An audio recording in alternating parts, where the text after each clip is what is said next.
In a quiet suburban neighborhood, a successful young woman was about to discover the true cost of generosity.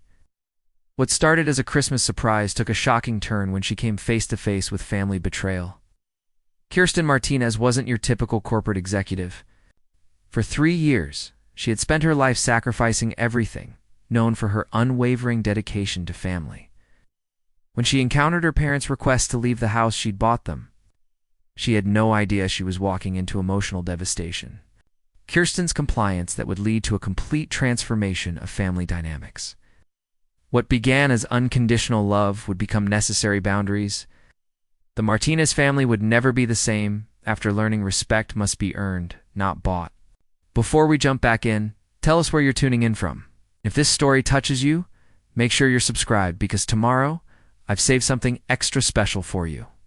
Kirsten's hand tightened on the leather handle of her Louis Vuitton carry-on as she stood outside apartment to be. The familiar sound of her mother's hurried footsteps approaching the door. 3 days before Christmas, and she was about to change everything. The keys to 847 Maple Street felt warm in her coat pocket, their weight both comforting and terrifying. Kirsten, oh my goodness, look at you. Carol Martinez flung open the door, her face lighting up despite the worry lines that seemed deeper than Kirsten remembered. I wasn't expecting you until tomorrow evening. I caught an earlier flight. Kirsten stepped into the cramped apartment, immediately struck by how the space seemed to have shrunk since her last visit 6 months ago. The same threadbare couch dominated the living room. Its brown fabric worn smooth in patches where her father's work boots had rested for 25 years. The coffee table, bought second-hand when she was 12, still bore the ring stains from countless mugs and the small burn mark from her high school chemistry project gone wrong. Frank, come see what the wind blew in. Carol's voice carried that particular pitch of nervous excitement that Kirsten recognized. The tone her mother used when she was trying too hard to make everything perfect. Her father emerged from the kitchen, wiping his hands on a dish towel. At 58, Frank Martinez still carried himself with the careful posture of a man who'd spent decades lifting heavy machinery, though the layoff from the factory 3 years ago had added a permanent stoop to his shoulders. Ah well. The executive makes time for the little people. His smile took some of the sting out of the words, but not all of it. Those are some fancy duds you got there, Mia. Kirsten glanced down at her tailored wool coat and designer boots, suddenly self-conscious. She dressed carefully for today. Wanting to look successful, but not ostentatious, apparently she'd missed the mark. Let me take your coat, honey. And that bag, my goodness, is that real leather? It must have cost more than our rent. Carol's laugh was bright and brittle. Sorry about the mess. I've been trying to get the apartment ready for Christmas. But with this tiny kitchen and Frank's tools taking up half the living room. She gestured helplessly at the cluttered space. The apartment was actually cleaner than Kirsten had ever seen it. But her mother's apologetic commentary continued as she hung up the coat. I wish we had more room to spread out. Remember when?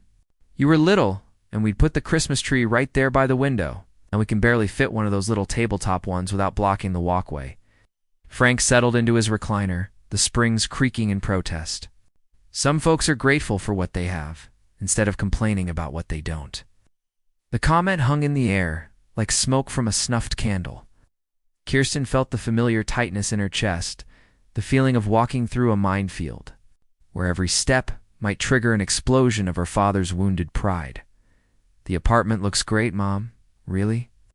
Kirsten perched on the edge of the couch, her heart hammering against her ribs. For months, she'd rehearsed this moment. She'd practiced the words, imagined their faces, even staged the reveal in her empty guest bedroom back in Seattle.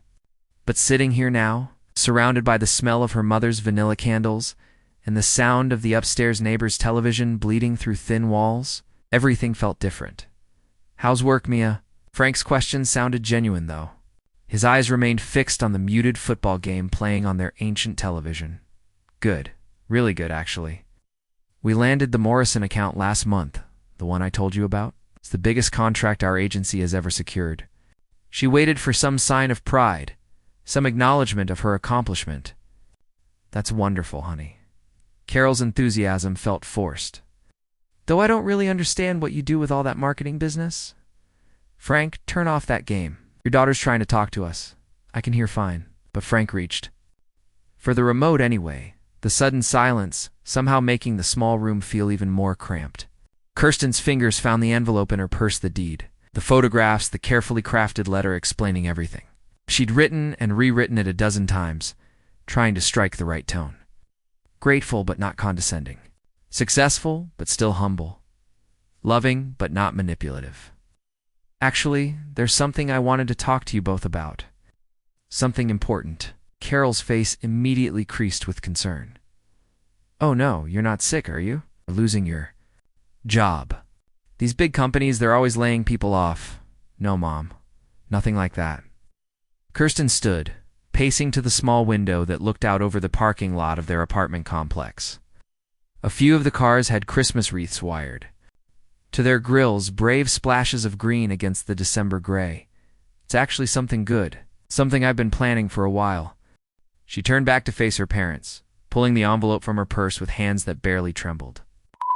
All those executive presentations, all those client meetings where millions of dollars hung on her words, and this was what made her nervous. I know how hard you've both worked to give me opportunities. The overtime shifts, the second jobs, saving every penny from my college tuition. Her voice caught slightly. I know you sacrificed your own dreams so I could chase mine. Frank's expression had shifted from mild interest to wariness. Kirsten, what's this about? Wanted to find a way to say thank you. To show you that I haven't forgotten where I came from, even if it sometimes seems like I have. Else she held out the envelope, her heart pounding so hard she was sure they could hear it. I bought you a house. The words hung in the air like a held breath. Carol blinked once, twice, as if trying to process what she'd heard. Frank's face went completely blank. You? What? Carol's voice was barely a whisper. Kirsten opened the envelope, her hands steadier now that the secret was finally out. A 3-bedroom house in Millbrook. Good neighborhood, nice yard, 2-car garage. She spread the photographs across the coffee table. Professional shots she'd commissioned from a real estate photographer. It's yours. No mortgage, no payments. Just yours. Carol sank onto the couch beside the photographs, her fingers hovering over them as if they might disappear if she touched them. Kirsten, we can't. This is too much. Houses cost $300,000. Frank's voice was hoarse. This house costs $300,000.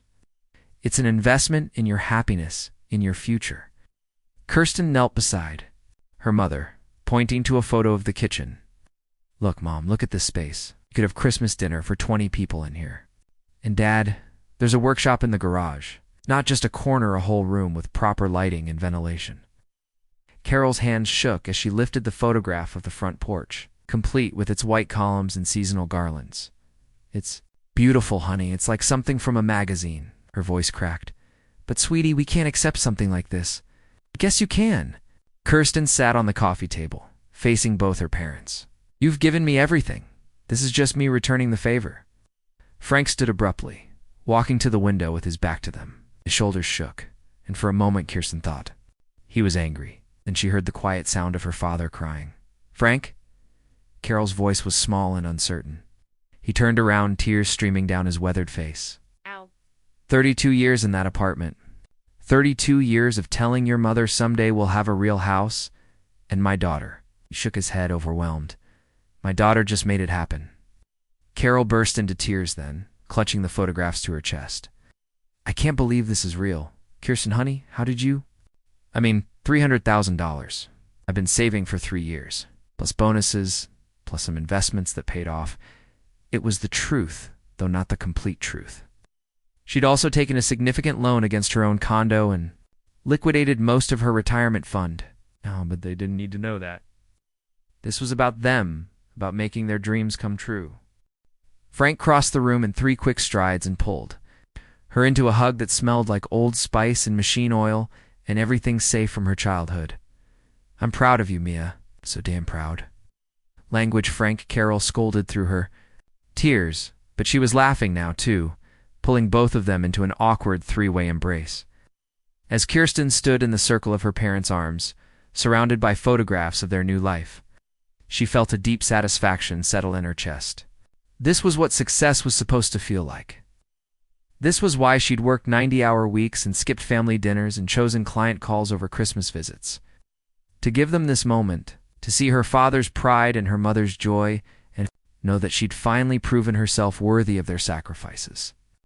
But even as they planned and celebrated and wiped away happy tears, a small voice in the back of her mind whispered a question she wasn't ready to answer. If this gesture was so perfect, why did she still feel like something was missing? Next morning arrived with the rumble of a moving truck that seemed to shake the entire apartment complex. Kirsten stood at the window, watching the professional movers she'd hired unload equipment with military precision, while her father paced behind her like a caged animal. "I could have rented a U-Haul for $50, Frank muttered, adjusting his work gloves for the third time. "These guys probably cost more than I made in a week at the factory. Dad, please let me handle this." Kirsten checked her phone, reviewing the detailed schedule she'd created. Movers at 8, utilities connected by 10, grocery delivery at noon, interior decorator consultation at 2. She'd orchestrated every detail to ensure a seamless transition. "Ma'am, where would you like us to start?" The crew chief approached with a clipboard, his tone respectful but businesslike. "The living room furniture first," then Kirsten began. "Actually," Frank interrupted, stepping forward, "I'd prefer to handle my tools myself. Some of that equipment is sensitive." The crew chief glanced between father and daughter, clearly recognizing the tension. "Of course, sir. We'll work around you." Carol emerged from the bedroom with an armload of clothes, her face flushed with excitement and anxiety. "I can't believe we're really doing this." "Kirsten, honey, are you sure about the neighborhood?" "I read online that property taxes in Millbrook are quite high, and the homeowners association has all these rules about lawn maintenance, and Mom, I've handled everything. The taxes are paid through escrow, and the HOA fees are automatically deducted from an account I set up." Kirsten gently took the clothes from her mother's arms. "You don't need to worry about any of that." But even as she said it, she noticed her mother's uncertain expression. Carol had never lived anywhere with a homeowners association, never dealt with property taxes or landscaping requirements. The apartment had been simple rent, utilities done. 2 hours later, they stood in the foyer of 847 Maple Street, surrounded by boxes and the echoing vastness of their new home. The house was everything Kirsten had promised: spacious, modern, perfect. Sunlight streamed through large windows onto gleaming hardwood floors. The kitchen island could seat 6 people comfortably, a stark contrast to the tiny folding table they'd left behind. "My God," Carol whispered, turning in a slow circle. "It's so big." Kirsten immediately began directing the placement of furniture, her vision for the space clear and decisive. The couch should go there, facing the fireplace. No angle. "It's slightly... that's better." "Mom, what do you think about putting your china cabinet in the dining room corner?" "Oh, whatever you think is best, honey." Carol's voice sounded small in the large space. Frank had disappeared into the garage, and Kirsten could hear him talking to himself as he explored his new workshop. The space was twice the size of any room in their old apartment, with built-in workbenches and professional-grade electrical outlets. "This is incredible," he called out. "Kirsten, come see this." She found him standing before a pegboard wall, his expression a mixture of awe and something else, something that looked almost like pain. "It's perfect, Mia. Everything I ever dreamed of." He ran his fingers along the pristine workbench. "But I didn't earn this. 30 years of working with my hands, and I never managed to build something like this for your mother. Dad, I'm grateful," he said quickly. "Don't misunderstand. But it's hard on a man's pride, you know? Having his daughter by what he couldn't provide." Before Kirsten could respond, the doorbell rang. Through the front window, she saw a young man about her age approaching with a plate covered in foil.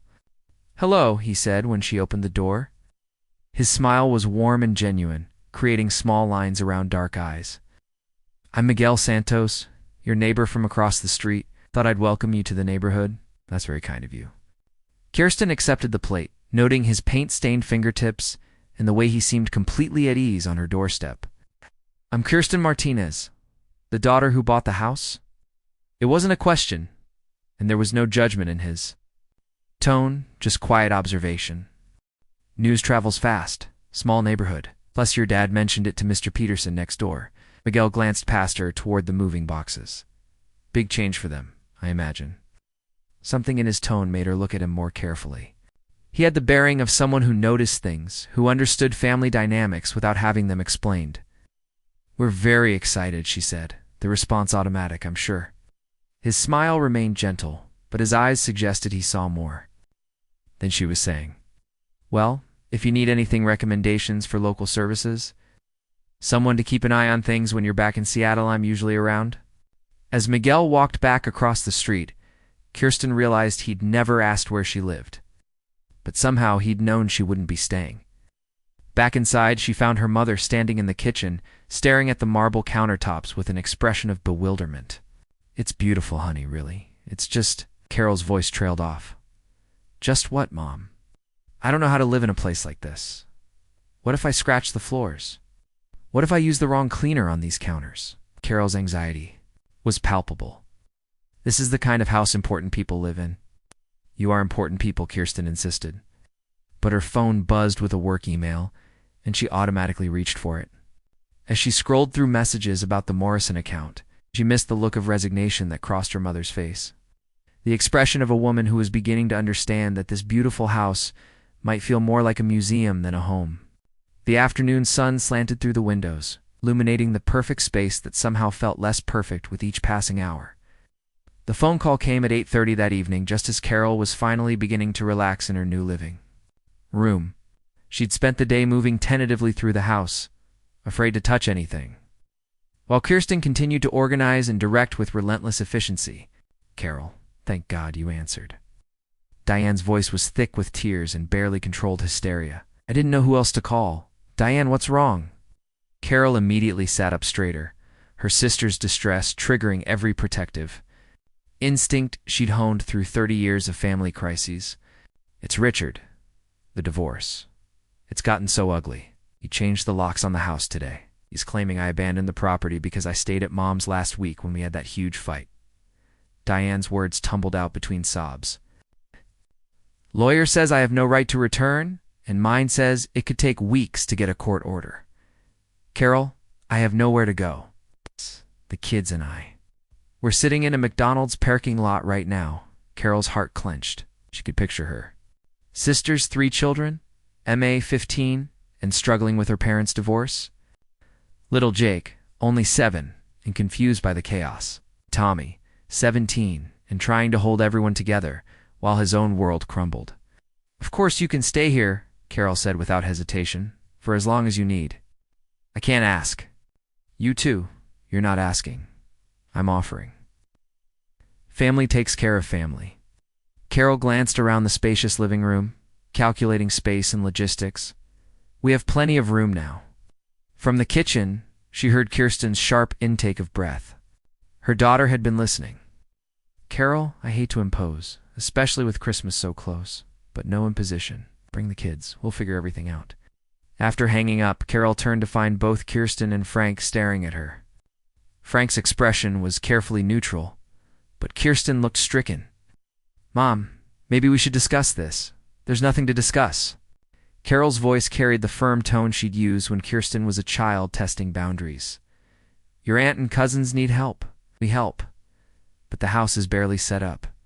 And with Christmas in 2 days, the house has 4 bedrooms and 3 bathrooms, more space than any of us have ever had. Carol stood, already mentally preparing guest rooms. This is what family does, Kirsten. Frank finally spoke up. She's right, Mia. We can't turn away family in need. 2 hours later, Diane's overloaded minivan pulled into the driveway. Carol watched from the window as her sister climbed out, her shoulders sagging with exhaustion and defeat. The children emerged more slowly, Emma clutching her phone like a lifeline. Jake carrying a stuffed elephant with one ear missing, Tommy helping to unload suitcases that clearly held their entire lives. Thank you, Diane whispered, as Carol embraced her on the front porch. I know this is a huge inconvenience. Nonsense. Come inside, all of you. Ow. Let's get you settled. As the family trooped through the front door, Diane's eyes widened at the house's elegance. Carol, this place is... Wow. I mean, I knew Kirsten had done well for herself, but this is like something from a magazine. The success fairy certainly smiled on some people, she added, glancing at Kirsten with a smile that didn't quite reach her eyes. Kirsten forced a return smile. I've been fortunate. Fortunate. Diane's laugh held an edge. Right, luck had nothing to do with it. Sure, some of us just have the golden touch. Tommy caught the undercurrent in his mother's voice and shot her a warning look that seemed unusually mature for 17. Mom, what? I'm just saying your cousin has done amazingly well. Buying houses for family members. Diane gestured around the foyer. It'd be nice to have that kind of disposable income. The word disposable hit Kirsten like a physical blow. 3 years of careful saving, of choosing work over relationships, of sacrificing her own dreams for this. Moments reduced to disposable income. Diane Carroll intervened gently. Let's get everyone settled. Emma, you can take the room at the top of the stairs. Jake, there's a smaller room next to it that has a window facing the backyard. Tommy, I can take the couch, Tommy said, quickly reading the room's tension with uncomfortable precision. Don't be silly. There's a guest room, actually, Kirsten interrupted. I'm in that room. The master bedroom is yours, and Dad's, obviously, but I thought... The silence that followed was deafening. For adults and 3 children, and suddenly the spacious house felt very small indeed. Oh, aloes. Carol's voice was carefully controlled. Well, we'll work something out. 20 minutes later, Uncle Ray arrived with his pickup truck to help move more of Diane's belongings. At 65, Frank's older brother still carried himself with the authority of a man accustomed to being the family patriarch. He surveyed the house with approval before turning his attention to the family dynamics. Diane, you did right calling Carol, he announced, as if his approval was required. Blood takes care of blood. That's how it's always been in this family. His gaze settled on Kirsten with what might have been pride or assessment. Good to see success hasn't made you forget where you come from, Sabrina, though I hope you understand family comes first. Always has, always will. The words sounded like both a compliment and a warning. As the evening wore on, and sleeping, arrangements were debated. Kirsten found herself relegated to her childhood room, the smallest bedroom in the house. Through her window, she could see Miguel's house across the street, warm light glowing from his windows. She thought about his earlier words, big change for them, I imagine. She was beginning to understand that he hadn't just meant the move. Christmas Eve morning dawned gray and cold, matching the atmosphere that had settled over the house like a heavy blanket. Kirsten woke to the sound of voices in the kitchen, too many voices for the early hour. She checked her phone, 6:47 a.m. Downstairs, she found chaos masquerading as holiday preparation. Emma sat at the kitchen island, scrolling through her phone with the practiced indifference of a teenager whose world had imploded. Jake was building a fort out of couch cushions. In the living room, his elephant tucked safely inside the makeshift walls. Tommy stood at the coffee maker, looking older than his 17 years, as he poured cups for the adults gathered around the dining table. More families coming, Carol announced without preamble when she spotted Kirsten. Ray's bringing his wife and their son's family. And Diane's friend Linda is driving down with her kids. They're going through a separation too. Carol's voice carried forced cheerfulness, but her hands shook as she counted on her fingers. Let's see. 6 more adults and 4 more children. Kirsten stared at her mother. 10 more people? It's Christmas, Carol said defensively. People need somewhere to go. But Mom, we don't have room for. We have 4 bedrooms. Uncle Ray interrupted from his seat at the table. His tone carried the weight of final authority. Your parents have the master, Diane, and her kids can share the 2 guest rooms, and family can double up where needed. It's Christmas, not a hotel. The implication hung in the air like smoke. Kirsten felt her chest tighten as the mathematics of the situation became clear. Frank emerged from the garage, wiping his hands on a rag. He wouldn't meet Kirsten's eyes as he sat beside his brother. Maybe we should talk about sleeping arrangements. I already figured it out, Carol said quickly, her voice too bright. Emma and Jake can share the room with the twin beds, Diane gets the room with the queen bed, and Tommy can take the pull-out sofa. Ray's family can use the air mattresses in the living room, and Linda's group can use the rec room downstairs. Kirsten waited for her name to be mentioned. The silence stretched until it became painful. What about me? She finally asked. Carol's face crumpled slightly. Honey, I know this is hard, but you're the only one who... you have your place in Seattle and you're used to... She gestured helplessly. Maybe you could stay at one of those nice hotels downtown. Just for a couple nights? I know it's not ideal, but family is family. And these people really need... Are you asking me to leave? Kirsten's voice came out smaller than she intended. It's not permanent, Frank said, still avoiding her gaze. Just until everyone gets back on their feet in the house I bought. The words fell into the room like stones into still water. Uncle Ray's expression hardened. Now see, that kind of thinking is exactly the problem. You buy something for family, it becomes family property. That's how it works. You should be honored to help people who are struggling. Honored. Kirsten felt something crack inside her chest. Some folks don't have fancy jobs in Seattle condos, Ray continued, his voice gaining momentum. Some folks are dealing with real problems, divorce, unemployment, kids who need stability. You stepping aside for a few days so family can heal? That's what good people do. Diane had been silent through the exchange, but now she spoke up with carefully manufactured concern. It's 10, honey. I feel terrible about this. If there was anywhere else we could go... She spread her hands helplessly. But you understand, don't you? The kids need consistency right now, and you're so accomplished. So independent, you can handle anything. The words were supportive, but they felt like dismissal wrapped in flattery. Tommy looked up from the coffee maker, his face tight with discomfort. Maybe I could. You're not going anywhere. Diane cut him off sharply. Your family needs you here. The emphasis on your family wasn't lost on anyone. Kirsten stood. In the kitchen, she'd imagined her mother cooking Christmas dinner and surrounded by people discussing her displacement as if it were a minor inconvenience. The marble countertops gleamed. The stainless steel appliances hummed quietly. Everything was perfect except for the people living in it. Preparing and narrating this story took us a lot of time, so if you're enjoying it, subscribe to our channel. It means a lot to us. Now back to the story.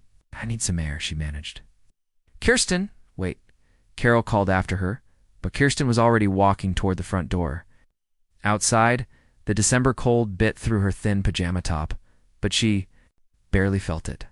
She stood on the porch she'd imagined decorating with her mother, looking out at the neighborhood she'd researched so carefully, and felt completely untethered. Across the street, Miguel's front door opened.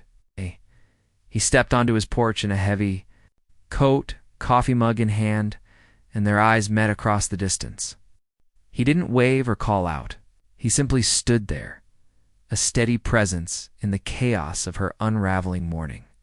And somehow that quiet acknowledgement was more comforting than anything her family had offered. When she finally went back inside, her parents were waiting in the living room. The conversation was brief and devastating. We've talked it through, Carol said gently. The Marriott downtown has availability. I called and made you a reservation. It's a beautiful suite, much nicer than anything here. It's only for 2 nights, maybe 3. Frank finally looked at her. We'll pay you back for the hotel. They'll offer to reimburse her for a hotel room in the town, where she'd just bought them a house. It was so absurd that Kirsten almost laughed. Instead, she heard herself say, I'll pack my things. As she climbed the stairs to gather her belongings, she heard Uncle Ray's voice drift up from below. She understand eventually. Success doesn't change blood, and blood comes first. Wow. 30 minutes later, Kirsten loaded her suitcase into her rental car while her family watched from the windows of their new house. No one came outside to say goodbye. The Marriott was booked solid. Kirsten sat in her rental car outside the hotel, staring at the no vacancy sign through the windshield. Her phone showed 16 missed calls from work apparently. The Morrison account was having a Christmas Eve crisis, but she couldn't bring herself to care about quarterly projections and market positioning when her own life felt like it was collapsing. She tried the Hampton Inn. Full. The Holiday Inn Express. Nothing available. Even the budget motels on the outskirts of town had hung out there, no vacancy signs, filled with last-minute travelers and displaced families like her. Like her own. The thought made her throat close up. After an hour of driving from hotel to hotel, Kirsten found herself parked outside the house on Maple Street. Watching warm light spill from the windows she'd imagined would welcome her home, through the living room window, she could see figures, moving around her family and their guests, settling into the space she'd provided, the space she was no longer welcome to share. Her phone buzzed with a text from Jessica. "How's Christmas with the fam? Did they love the house surprise?" Kirsten stared at the message for a long time before setting the phone aside. How could she explain this? How could she tell her best friend that the ultimate gesture of love had somehow transformed her into an outsider in her own gift? A knock on her passenger window made her jump. Miguel Santos stood beside her car, wearing a heavy jacket and a concerned expression. She rolled down the window, suddenly embarrassed to be caught sitting in her car like a stalker. "Everything okay?" His voice was gentle, without a trace of judgment or curiosity about why she was parked outside what was supposed to be her family's house. "Hotel issues," she said, trying for lightness and failing completely. Miguel studied her face. In the streetlight, that single syllable somehow conveyed understanding of the entire situation. "Would you like to come in for coffee?" "It's warmer than sitting out here," Pride warred with exhaustion, and exhaustion won. "I don't want to impose." "You're not imposing. I'm offering." Miguel's house was the mirror image of her parents' layout, but it felt completely different. Where the new house felt like a showroom, Miguel's home felt lived in and loved. Books lined the shelves, plants thrived in corners, and the furniture looked comfortable rather than coordinated. "Teacher's salary," he said, following her gaze. "Most of this came from garage sales and patience." "It's perfect," Kirsten said, and meant it. He handed her a mug of coffee that warmed her hands and filled the air with the smell of cinnamon. "Want to talk about it?" And suddenly she did. The words poured out, the months of planning, the sacrifice, the crushing realization that her gesture had somehow made her dispensable. Miguel listened without interrupting, his dark eyes never leaving her face. "My parents worked 2 jobs each to put me through college," she finished. "I wanted to give them something beautiful, something that would show them their sacrifices mattered. Instead, I gave them a reason to not need me anymore." Miguel was quiet for a long moment.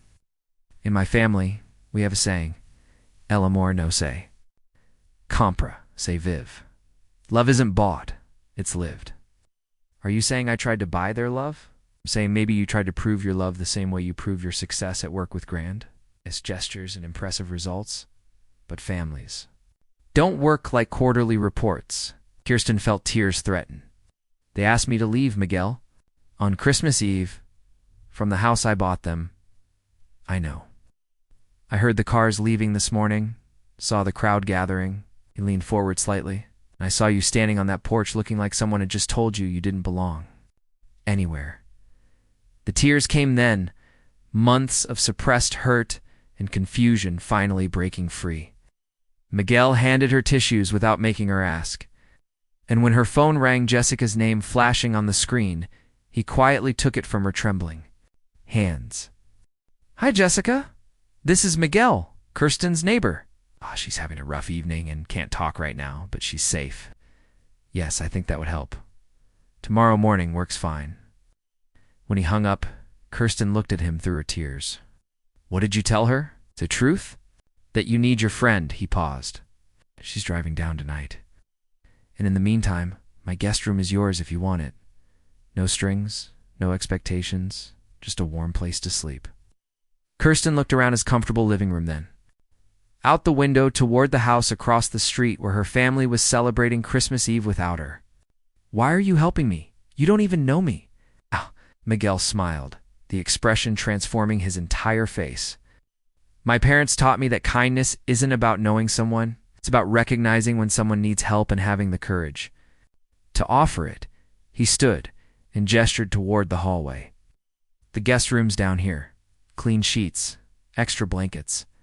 Take all the time you need." As Kirsten followed him down the hall, She realized this was the first time in days, maybe months, that someone had offered her something without expecting anything in return.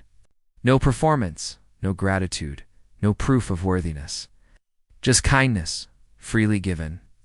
For the first time since arriving in town, she felt like she might actually be home. Christmas morning arrived without fanfare in Miguel's guest room. Kirsten woke to the smell of coffee and the distant sound of children's laughter drifting from across the street, her family celebrating without her in the house she'd given them. She found Miguel in the kitchen, fully dressed, despite the early hour. "I'm heading to my parents' place for breakfast," he said, pouring coffee into a travel mug. "You're welcome to stay as long as you need. Jessica should be here soon." Miguel: "I can't thank you enough. No thanks necessary." His smile was warm but distracted. "Just take care of yourself today, okay? Whatever you decide to do." After he left, Kirsten sat in his quiet kitchen, watching the activity across the street through the window. Cars had been arriving since Don Uncle Ray's pickup truck. An unfamiliar SUV, a minivan she didn't recognize.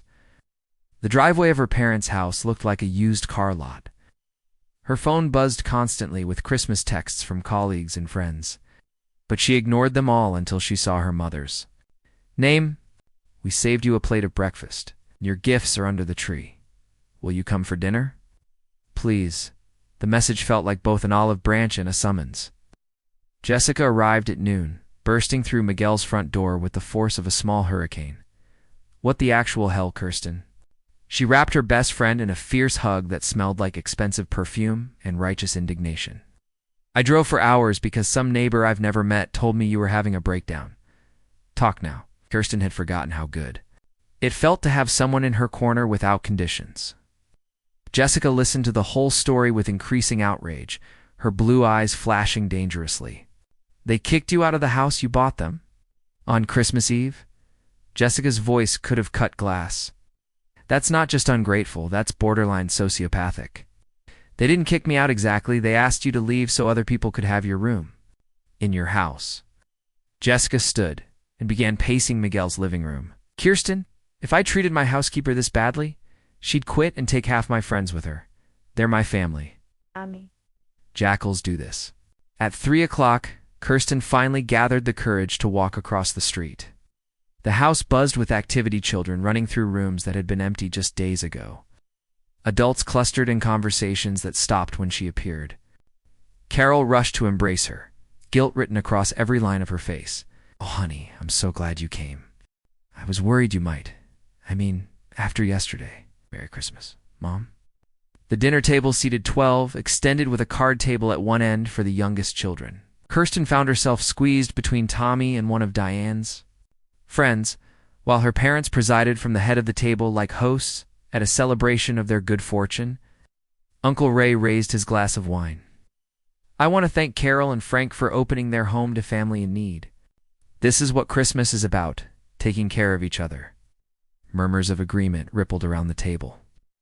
Kirsten noticed that no one mentioned who had actually provided the home being celebrated. "And thank Kirsten for her generous gift," Carol added quickly, shooting a meaningful look at her brother-in-law. "Of course," Ray said, his tone making it sound like an afterthought. "Though I always say, family shouldn't need to be thanked for doing what's right." The comment hung in the air like a challenge. Kirsten felt Tommy stiffen beside her. Conversation resumed, flowing around stories of family memories and shared struggles. Diane regaled the table with tales of her divorce proceedings, garnering sympathy and support. Ray held court with pronouncements about family loyalty and traditional values. The children chattered about their gifts and their hopes for the new year. Kirsten sat silent, feeling increasingly invisible, despite being surrounded by people. It was Uncle Ray who finally triggered the explosion. "You know what's wrong with young people today?" he announced, cutting into his second helping of ham. "They think success means you don't owe anybody anything. They forget that everything they have came from somewhere, from sacrifice, from family support, from people who believed in them when they had nothing." His eyes found Kirsten across the table. "Some folks need to remember that no matter how high you climb, you don't get to look down on the people who lifted you up." The table fell silent. Every face turned toward Kirsten, waiting for her response. She could feel Tommy's tension beside her, could see her mother's pleading expression. could sense the weight of expectation settling over the room like a shroud. For 3 days, she'd swallowed every slight, every dismissal, every casual cruelty. She'd told herself they were grateful underneath, that family dynamics were complicated, that her hurt feelings were selfish compared to their struggles. But sitting at this table, surrounded by people enjoying the fruits of her generosity while lecturing her about gratitude, something inside her finally snapped. "You're right, Uncle Ray," she said quietly. "Some people do need to remember who lifted them up." She stood slowly, her napkin falling to her plate. "And some people need to remember who's still lifting." The silence that followed was deafening. Kirsten Carroll began. "No, Mom. Let me finish." Kirsten's voice was steady. Now, powered by 3 years of suppressed frustration and 3 days of humiliation. "I worked 90-hour weeks for 3 years to afford this house. I liquidated my retirement fund. I took out loans against my own home. I did this because I love you, because I wanted to show you that your sacrifices mattered." She looked around. The table at faces frozen in shock and discomfort. "And in return, you treated me like a hotel guest who'd overstayed her welcome. You threw me out on Christmas Eve to make room for people who've never sacrificed anything for this family. You sit in my gift and lecture me about gratitude and family loyalty." Uncle Ray's face darkened. "Now you listen here, young lady. No, you listen." Kirsten's composure finally cracked, years of swallowed words pouring out. "I didn't buy this house to prove I'm better than anyone. I bought it to prove I'm still one of you, but you've made it very clear that success disqualifies me from being family." She grabbed her purse from the side table, her hands shaking with adrenaline. "Enjoy your Christmas dinner. Enjoy the house. Hope it brings you everything you wanted." The front door closed behind her with a finality that seemed to echo through the neighborhood. Miguel's house felt like a sanctuary when Kirsten stumbled through the front door, her whole body shaking from the confrontation. Jessica took one look at her face and immediately pulled her into the living room, settling her on the couch with a blanket and a glass of wine. "That bad?" Jessica asked gently. "Worse." Kirsten's voice was hoarse from holding back tears. "I told them exactly what I thought. All of it." "Good. It's about time somebody did." Jessica curled up beside her. "What did they say?" "Nothing. I didn't give them the chance." Kirsten took a shaky sip of wine. "I just left. Walked out on Christmas dinner in the house I bought them." They sat in comfortable silence, watching the winter sun set through Miguel's front windows. Across the street, the lights in. Her parents' house glowed warmly, but the scene no longer filled Kirsten with satisfaction. Instead, she felt hollow, drained of the anger that had carried her through the confrontation. "I keep thinking about something Miguel said," she murmured, "about how love isn't bought, it's lived. Maybe I was trying to buy something that can't be purchased. Or maybe," Jessica said carefully, "you were trying to prove your worth to people who should have seen it without proof." When Miguel returned that evening, he found them sharing takeout Chinese food and war stories about dysfunctional family dynamics. He joined them quietly, adding his own insights from years of watching families navigate the complexities of love and obligation. "My grandmother used to say that some people confuse kindness with weakness," he said, settling into his armchair. "They think because you give freely, you'll also accept disrespect freely." Across the street, Kirsten could see figures moving through the illuminated windows of the house. The Christmas celebration was continuing without her, probably more comfortable now that the source of tension had removed herself. "Do you think I overreacted?" she asked. Miguel considered the question seriously. "I think you reacted appropriately to an inappropriate situation. Sometimes the only way to stop being treated badly is to refuse to accept it." Her phone had been buzzing intermittently all evening, texts from her mother, missed calls from her father, even a message from Tommy expressing his admiration for her courage. But she wasn't ready to engage with any of it yet. Meanwhile, across the street, other conversations were taking place. Tommy confronted his mother in the kitchen as she aggressively scraped plates. "You were wrong, Mom. What you all did to Kirsten was wrong. You don't understand family dynamics," Diane snapped. "Sometimes sacrifices have to be made."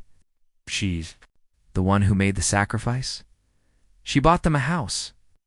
Tommy's voice cracked with frustration. "And you all treated her like garbage. In the master bedroom, Carol sat on the edge of the bed she'd never imagined owning, tears streaming down her face. Frank stood at the window looking across the street toward Miguel's house. "We messed up, didn't we?" Carol whispered. Frank's reflection in the window looked older than his 58 years. "I was so proud when she handed us those keys. Proud and ashamed at the same time. My little girl had to buy us what I couldn't provide. That's not her fault." "No, but it felt easier to be angry about it than grateful for it." I turned away from the window. Ray's been filling my head with ideas about entitled kids and family loyalty, but watching her walk out today, I realized the only entitled person in that room was my brother. Uncle Ray himself was holding court in the living room, doubling down on his position with anyone who would listen. That girl needed to be brought down a peg. Success went to her head, made her think she was better than her own family. But his audience was dwindling. The other relatives had witnessed the confrontation, had seen Kirsten's pain and dignity in the face of their collective dismissal. Some were beginning to question whether Uncle Ray's version of family loyalty was actually just an excuse for poor behavior. Back at Miguel's house, Kirsten finally turned her phone face down and looked at her companions. "I don't know what happens now. Can't pretend this didn't happen, but I also can't cut them out of my life completely." "You don't have to decide tonight," Miguel said gently. "Sometimes the best thing you can do is give everyone time to process." "What happened?" Jessica nodded. "Including yourself. You've been carrying this hurt for a long time, haven't you? Not just from this week, but from years of feeling like you had to prove you belonged in your own family," or Kirsten considered. It was true the pattern of grand gestures and desperate attempts to demonstrate her worth had been building for years. The house was just the latest and largest in a series of efforts to secure her place in their affections. "I wanted them to be proud of me," she admitted, "but somehow my success made them feel worse about themselves, and that made them resent me for it." "That's their issue to work through," Miguel said firmly. "Your success isn't an attack on their worth, and their insecurity isn't your responsibility to manage." As the evening wound down and Jessica prepared to head to her hotel room, Kirsten felt something shifting inside her. Desperate need to fix everything, to smooth over the conflict and restore peace, was fading. In its place was a quiet recognition that some things couldn't be fixed with grand gestures or careful diplomacy. Some things required the messy, painful work of setting boundaries and demanding respect. For the first time in years, Kirsten fell asleep without checking her work email or planning the next day's tasks. Instead, she lay in Miguel's guest room, listening to the quiet sounds of a house where she was welcome without conditions, and began to imagine what her life might look like if she stopped trying to earn love and started expecting it. The morning after Christmas dawned gray and cold, matching the subdued atmosphere that had settled over both houses on Maple Street. Kirsten woke to the sound of a car door slamming and looked out the guest room window to see her father's pickup truck in Miguel's driveway. She found Frank standing on the front porch, his hands shoved deep in his jacket pockets, staring at his boots like they held the answers to questions he didn't know how to ask. When Miguel opened the door, Frank looked up with the expression of a man who'd spent a sleepless night confronting uncomfortable truths. "I'd like to talk to my daughter, if that's all right." Miguel glanced back at Kirsten, who nodded slowly. "I'll be in the kitchen if you need anything," he said, giving her shoulder a gentle squeeze as he passed. Father and daughter sat on Miguel's front porch in the December cold, the silence stretching between them like a chasm that had been years in the making. Finally, Frank spoke. "I failed you yesterday. Hell, I've been failing you for years." Kirsten studied her father's profile, noting the new lines around his eyes, the way his shoulders curved inward as if carrying an invisible weight. "Dad, let me finish." His voice carried the rough edge of a man unaccustomed to emotional vulnerability. "When you handed us those keys, I felt two things at once: pride in what you'd accomplished, and shame that I hadn't accomplished it myself. Instead of dealing with the shame, I let it turn into something ugly." He finally looked at her, his eyes red-rimmed with exhaustion. "I let my brother convince me that your success was somehow an insult to the family, that you buying us a house meant you thought we were failures. I never thought that, I know. But it was easier to believe you did than to face the fact that I spent 30 years promising your mother a house I could never afford to buy." Frank's hands clenched in his lap. You did in 3 years what I couldn't do in 3 decades. That's not your fault, it's mine for making it about my ego instead of about your heart. Kirsten felt tears prick her eyes.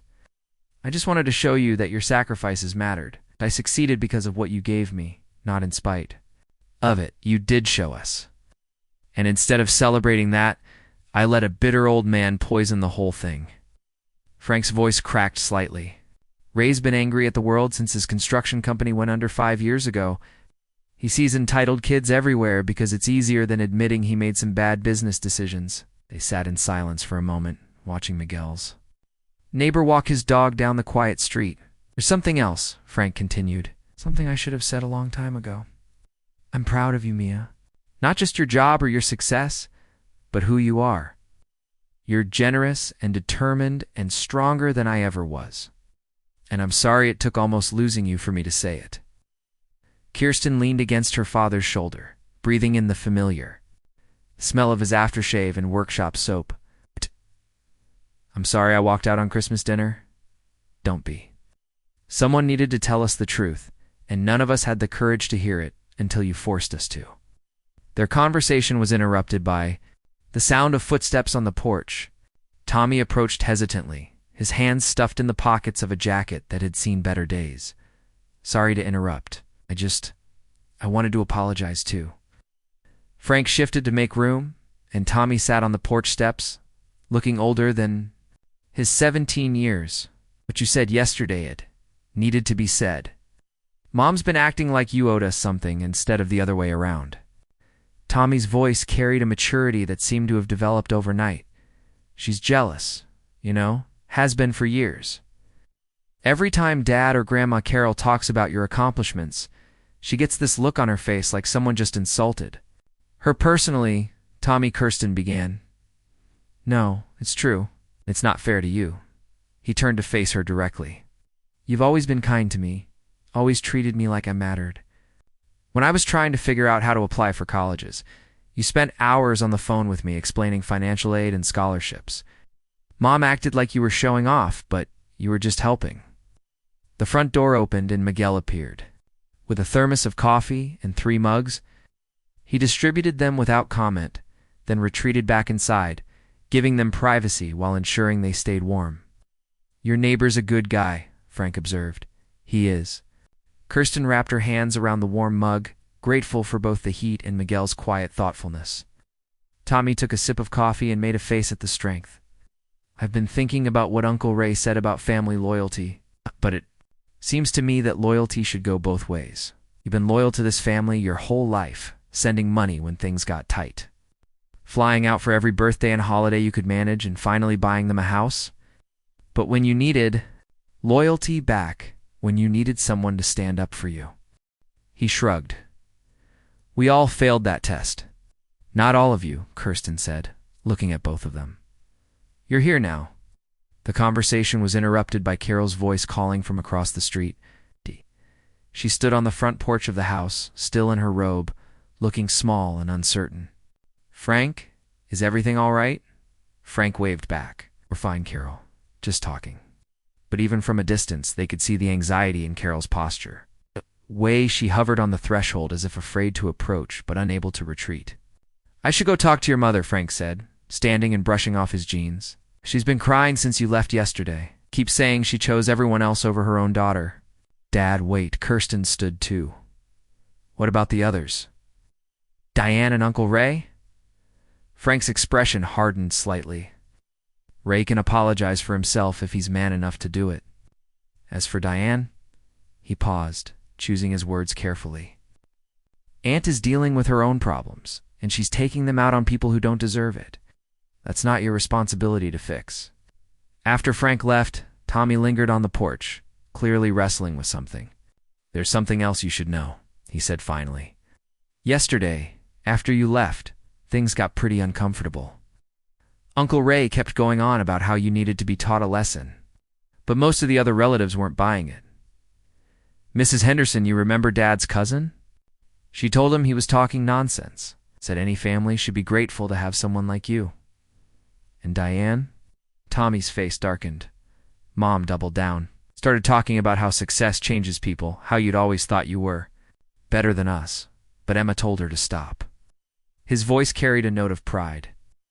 My 15-year-old sister told our mother that she was embarrassing herself and the whole family. Kirsten felt a flicker of hope. Perhaps not everyone was lost. 2.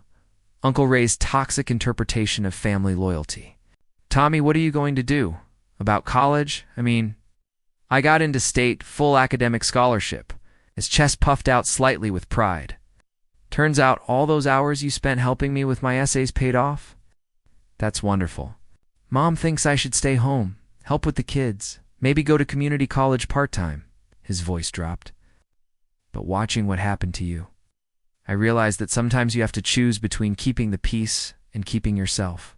And I choose myself. As Tommy walked back across the street, Kirsten remained on Miguel's porch, processing the morning's conversations. Her father's apology had touched something deep inside her, a wound she hadn't realized was still bleeding. Tommy's support reminded her that family loyalty could flow in both directions, that the next generation might break the cycles that had trapped the current one. But she also understood that apologies, while necessary, weren't sufficient. The patterns that had led to Christmas Eve's betrayal had been building for years. Changing them would require more than words. It would require a fundamental shift in how they related to each other. When Miguel appeared beside her with a fresh cup of coffee, she realized she was ready to start building something new, something based on mutual respect rather than obligation, on chosen love rather than demanded. Loyalty. How are you feeling? He asked. Like I'm finally growing up, she replied, and for the first time in days, she meant it. 3 days later, Kirsten sat in a law office downtown, signing papers that would fundamentally alter her family's future. Jessica sat beside her, providing moral support and occasionally asking pointed questions that Kirsten was too emotionally exhausted to consider. You're sure about this? The lawyer asked, sliding the final document across the mahogany table. Once you transfer the deed, you'll have no legal claim to the property, I'm sure. Kirsten's signature was steady, decisive. I want the conditions clearly stated in the transfer documents. The conditions were straightforward but firm. Her parents would own the house outright, but if they chose to sell it within the next 5 years, 50% of the proceeds would be returned to Kirsten. More importantly, any future family gatherings at the house would include her as a welcome guest, not a displaced outsider. And if her parents chose to continue hosting extended family who couldn't treat her with basic respect, she would limit her visits accordingly. It's not about punishment, she explained to Jessica as they left the lawyer's office. It's about establishing that my generosity isn't the same as my doormat status. That afternoon, she called a family meeting at the house her parents, Diane and her children, and Uncle Ray. The living room that had felt so spacious just a week ago now seemed crowded with tension and unspoken resentments. Kirsten stood before them with the deed transfer documents in her hand, feeling calmer than she had in months. The legal consultation had given her clarity about her options. But more importantly, the past few days at Miguel's house had shown her what it felt like to be treated with consistent kindness and respect. I've made some decisions about the house and about our family relationships going forward, she began, her voice steady. First, the house is now legally yours. Mom and Dad, no strings attached, no payments required. It's your home. Carol's face crumpled with relief and guilt. Kirsten, honey, we don't deserve, but Kirsten continued. There are conditions for my continued involvement with this family. I will no longer accept being treated as a second-class family member. I will not be displaced from family gatherings. To accommodate people who can't show me basic respect, I will not be lectured about gratitude and family loyalty by people who demonstrate neither. Uncle Ray's face darkened. Now you listen here, no, Uncle Ray. You listen. Kirsten's voice carried a new authority, the confidence of someone who had finally learned to value herself. You've spent years telling me that family comes first. But apparently that only applies when I'm the one making sacrifices. When I needed family support, you were the first to suggest I should be grateful to sleep in a hotel. It's not how family works, you're right. It's not. Kirsten looked around the room, making eye contact with each person present. Family means mutual respect, means celebrating each other's successes instead of resenting them. It means standing up for each other when outsiders attack, not joining the attack. Diane shifted uncomfortably in her chair. Kirsten, I think you're being overly dramatic, am I? Let me ask you something, Aunt Diane. When was the last time you asked me how I was doing? When was the last time you showed interest in my life that didn't involve what I could do for you? The silence that followed was answer enough. Tommy spoke up from his corner of the room. She's right. We've all been taking advantage of her generosity without giving anything back. Tommy, stay out of this, Diane snapped. No, Mom. I'm 17, not 7. I can see how screwed up this whole dynamic is. Tommy stood, moving to stand near Kirsten. And if this is how our family treats people who try to help, then maybe I need to rethink some things too. Emma, who had been silent through the entire exchange, suddenly spoke up. Cousin Kirsten always remembered my birthday. She sent me care packages when I was struggling with the divorce stuff. She helped Tommy with his college applications. Her young voice carried surprising strength. What did we ever do for her except make her feel bad about being successful? Uncle Ray's face was red with anger. I won't sit here and listen to children lecture me about family values. Then leave, Frank said quietly. It was the first time he'd spoken since the meeting began. Ray, I love you, but you're my brother, not my conscience. And you've been wrong about this from the beginning. Ray stared at his younger brother in shock. Frank Kirsten bought us this house out of love and gratitude. And instead of celebrating that love, you poisoned it with your own bitterness. Frank's voice grew stronger. She's my daughter, and she's welcome in this house, her house, anytime she wants to be. Here. If that doesn't work for you, there's the door. The confrontation that followed was painful but necessary. Uncle Ray stormed out, declaring that the family had lost its values and that he wouldn't be party to such disrespect. Some of the other relatives followed him, clearly uncomfortable with the new dynamic, but others stayed. Carol cried and apologized, promising to do better. Frank stood beside his daughter, physically and emotionally. Tommy and Emma both expressed their intention to maintain relationships with Kirsten regardless of what their mother decided. Diane remained defensive, but seemed to recognize that the balance of power had shifted. She couldn't afford to alienate the person who had provided the roof over her head. But more importantly, she was beginning to understand that her children were watching her behavior and drawing their own conclusions about the kind of person she was. When the meeting ended, Kirsten felt drained, but oddly peaceful. She had said what needed to be said, established the boundaries that should have existed years ago, discovered who in her family was willing to do the hard work of building healthier relationships. Later that evening, she sat on Miguel's porch with him and Jessica, watching the lights come on in houses throughout the neighborhood. The house across the street glowed warmly, but it no longer felt like a source of anxiety or obligation. How do you feel? Miguel asked. Free, Kirsten replied, and realized it was true. For the first time in years, I feel free. Jessica raised her wine glass. 2 boundaries, and to friends who help you find the courage to set them, as they toasted under the winter stars. Kirsten understood that she had given her parents more than a house. She had given them and herself the opportunity to build a relationship based on choice rather than obligation, on mutual respect rather than financial dependency. Some relationships would survive this transformation, others wouldn't. For the first time since she'd pulled into her parents' driveway with house keys in her purse, Kirsten felt like she was exactly where she belonged. 6 months later, the spring air carried the scent of blooming dogwoods as Kirsten pulled into the driveway of her parents' modest ranch house on Elm Street.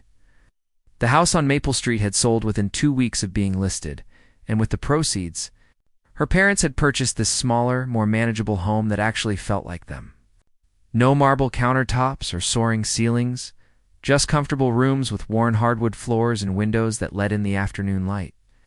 She found her father in the backyard, tending to a vegetable garden that would have been impossible in their old apartment. His workshop now occupied a converted spare bedroom rather than a 3-car garage, but his tools were organized exactly the way he liked them, and the smile lines around his eyes suggested he was finally at peace with his circumstances. Mia. Frank looked up from where he was staking tomato plants, soil under his fingernails, and satisfaction in his voice. You're early.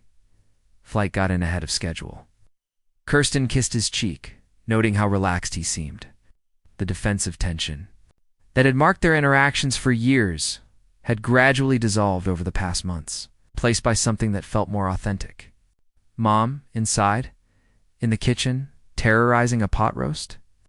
She's been cooking since sunrise. His grin was affectionate rather than exasperated. You know how she gets when you visit. But even as he said it, both of them knew things were different. Now Carol's anxiety about entertaining had mellowed into genuine pleasure at having her daughter home. The desperate need to prove herself as a hostess had been replaced by simple joy in spending time together.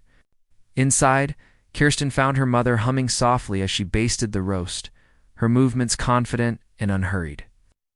The kitchen was a fraction of the size of the one in the Maple Street house, but Carol moved through it with the ease of someone who truly belonged in the space.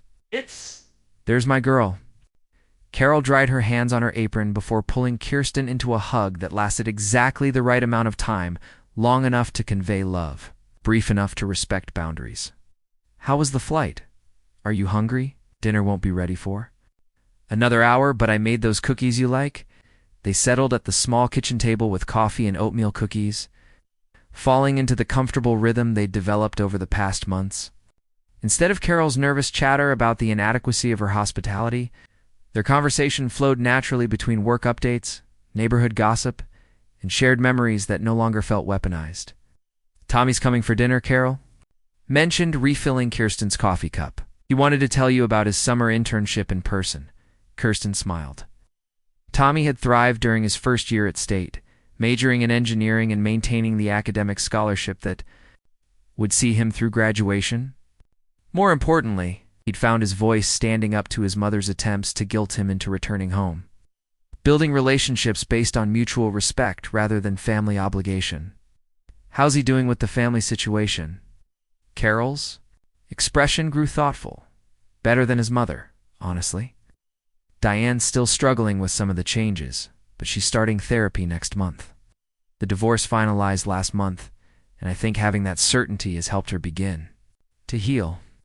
It was a careful answer that acknowledged the complexity of the situation without taking sides. Carol had learned to love her sister while recognizing her flaws, to offer support without enabling destructive behavior. Wow. The transformation hadn't. Beniza, there had been several difficult conversations and at least one screaming match, but their relationship was slowly rebuilding on healthier foundations.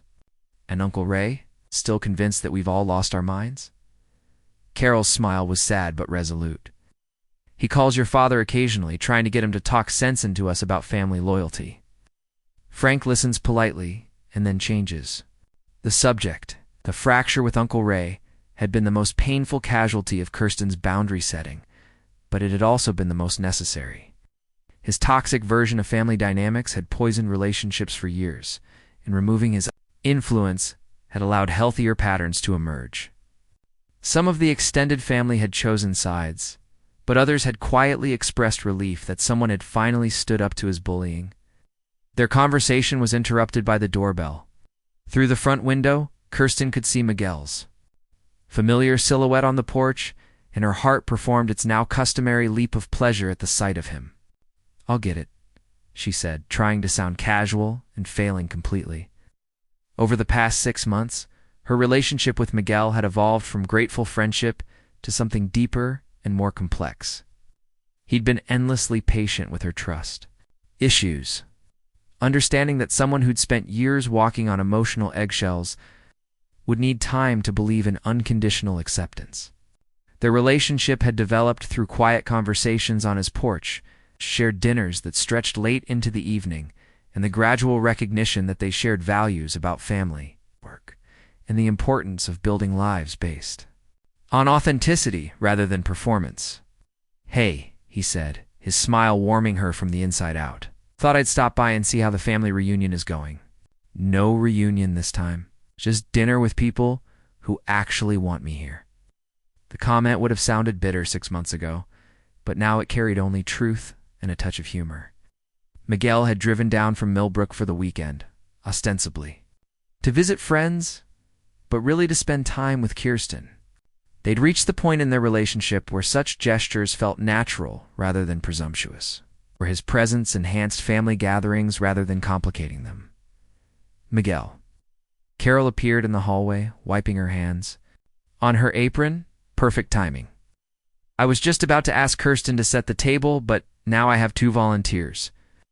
As they worked together in the kitchen, Kirsten marveled at how different this felt from her previous visits. There was no underlying tension. No sense that she was performing the role of dutiful daughter while suppressing her authentic feelings. Her parents treated Miguel with warm acceptance. It's not because he represented status or success, but because he clearly made their daughter happy. Tommy arrived just as they were finishing dinner preparations, bursting through the front door with the confidence of someone who'd found his place in the world. College had been good to him. His shoulders were broader, his voice deeper, and his presence filled the room in a way that suggested he'd grown into himself. Cousin Kirsten. He wrapped her in a bear hug that lifted her off her feet. I have so much to tell you. Over dinner, Tommy regaled them with stories from his internship at a sustainable energy company. His enthusiasm infectious, as he described, projects that aligned with his values and utilized his growing expertise. Watching him, Kirsten saw herself at that age, hungry for challenge, eager to prove herself, determined to build something meaningful. But she also saw crucial differences. Tommy spoke easily about his failures and uncertainties, asking for advice without shame. He'd learned early that success didn't require perfection, that asking for help was a sign of strength rather than weakness. Most importantly, he understood that his achievements belonged to him alone. They weren't currency to be traded for family acceptance or proof of his worth as a person. The best part, Tommy said, helping himself to seconds of his grandmother's pot roast, is that I'm working on projects that actually matter. We're designing solar installations for low-income housing developments. It's not just about the engineering. It's about making sustainable energy accessible to people who've been left out of the green economy. Frank nodded approvingly. Sounds like you found work that feeds more than just your bank account. That's the goal. Though the bank account part doesn't hurt either. Tommy grinned. I'll be able to help with Emma's college expenses next year, which takes some pressure off Mom. The comment was casual, but it revealed volumes about the family's evolving dynamics. Tommy was contributing from a place of strength and choice rather than obligation and guilt. His help came with no strings attached, no expectation of deference or special treatment. He'd learned from watching Kirsten's experience that generosity without boundaries led to resentment on all sides. After dinner, they moved to the living room, where Carol served coffee, and the conversation turned to Kirsten's own recent changes. She'd left the high-pressure marketing firm 3 months earlier, taking a position with a smaller company that specialized in cause-based campaigns. The salary was lower, but the work felt meaningful in ways her previous job never had. More importantly, the company culture valued work-life balance, which meant she could visit her parents without constant email interruptions or client crises. I never thought I'd see you turn down money for principles, Frank said, but his tone was admiring rather than critical. I learned from watching you, Kirsten replied. You could have taken jobs that paid more but required compromises you weren't willing to make. You chose to provide for your family in ways that let you sleep. At night, it was a conversation they couldn't have had a year ago, when Frank's pride would have interpreted any reference to his work choices as criticism. Now he accepted the compliment with quiet satisfaction, understanding that his daughter saw his integrity as an achievement rather than a limitation. As the evening wound down, Miguel helped with the dishes while Kirsten sat with her parents in the living room. Space was small and comfortable, furnished with pieces they'd chosen rather than inherited or received as gifts. The couch was second-hand but well-made. The coffee table bore the rings from years of family conversations, and the bookshelf held volumes that reflected their actual interests, rather than what they thought impressive guests would expect to see. I'm proud of you, Carol said quietly, her hand resting on Kirsten's knee. Not just your success, but how you've handled everything that's happened. It took courage to stand up to us the way you did. It took desperation, Kirsten corrected, gently, but I'm glad I found the courage eventually. We all learned something from it, Frank added, about what family really means, about the difference between supporting each other and enabling bad behavior. Through the window, Kirsten could see neighbors walking their dogs in the fading light. Children playing in yards that belonged to families who'd found their own versions of happiness. This neighborhood felt lived in rather than aspirational. It's populated by people who'd figured out how to build contentment within their means, rather than constantly striving for more. Rejoined them, settling naturally beside Kirsten on the couch. She felt the deep satisfaction of being exactly where she belonged. Not because she'd earned her place through grand gestures or perfect performance, but because she'd learned to expect and give authentic love. "What's next for you two?" Tommy asked, and though the question was casual, his eyes held the hopeful curiosity of someone who'd learned to invest in relationships that enriched rather than drained. Kirsten looked at Miguel, seeing in his expression the same quiet confidence she felt about their future. They'd talked about marriage, about building a life together based on the values they'd both learned the hard way. Their relationship would be a partnership between equals, built on mutual respect and shared dreams rather than need or performance. "We're thinking about buying a house," Miguel said. "Something with a big kitchen for entertaining and a garden where we can grow our own vegetables. And room for family visits," Kirsten added, with clear expectations about how everyone gets treated. Carol laughed, the sound light and genuine. "I think we've all learned our lesson about that." As they prepared to leave, Kirsten hugged her parents with the warmth of someone who knew she was loved unconditionally. The desperate need to prove herself had faded, replaced by the quiet confidence that came from building relationships based on choice rather than obligation.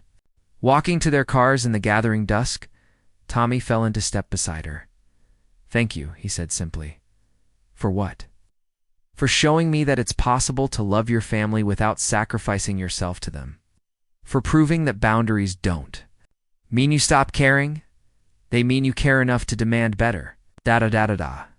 As Kirsten drove away from her parents' house, Miguel following in his own car toward the hotel where they'd spend the weekend exploring the city where she'd grown up. She reflected on the journey that had brought her to this moment. The house on Maple Street had been sold, its grand gestures replaced by smaller, more sustainable expressions of love. The relationships that had survived her boundary setting were stronger and more authentic than before. She'd learned that love wasn't something to be earned through performance or purchased through generosity. It was something to be lived through consistent respect, honest communication, and the courage to value yourself enough to demand the same from others. The spring air smelled like possibility, and for the first time in her adult life, Kirsten felt truly free to love without conditions, to succeed without guilt, to build a future based on who she was rather than who she thought she needed to be. Behind her, the lights of her parents' home glowed warmly in the rearview mirror not as a burden or an obligation, but as one part of a life finally lived on her own terms. Up next, you've got two more standout stories right on your screen. If this one hit the mark, you won't want to pass these up. Just click and check them out. And don't forget to subscribe and turn on the notification bell so you don't miss any upload from us.